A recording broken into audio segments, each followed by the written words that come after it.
Con từ từ để mà dở lên nha. Đây là ba đứa con bị mồ côi mẹ nè cả nhà ơi.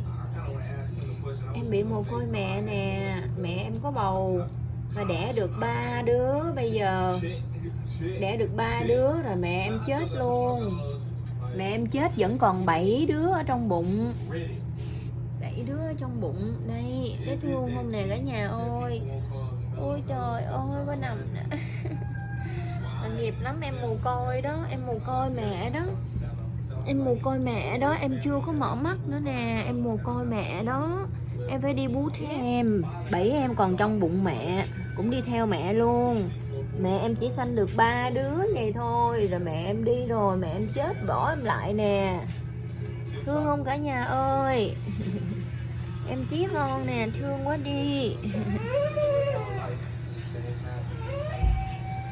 Em bị mồ côi, ba em bị mồ côi, con em này chui vô đây nè. Ôi kiếm hơi ấm nè. Thương em không cả nhà ơi. Ba em bị mồ côi mẹ. Cái này ngủ nè, ghét không? Cái bàn tay tí xíu nè. Ôi cha ơi, bàn tay có tí xíu à. Đi thương quá đi. Em ơi, ngoan nha. Thương quá à. Mẹ em mất rồi. Mẹ em mất rồi. Sanh được 3 em ra rồi mẹ em mất rồi. Mẹ em mất vẫn còn 7 anh em của em ở trong bụng á. Yêu quá đi. Em mồ côi mẹ nè. Để em ra nè, mẹ em mất nè, không có sủa nè. Em phải đi bú thép nè. Em đi bú thép nè. Rồi cho em bú dặm thêm nữa nè. Thương quá. Em mới trẻ ra em mồ côi mẹ rồi.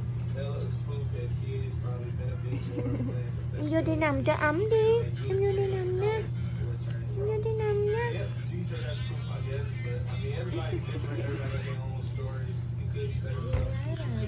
Ba em nằm 3 nơi vậy đó.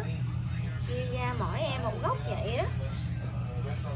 Yêu quá đi. Mồ côi mẹ yêu quá đi. Tội nghiệp quá đi.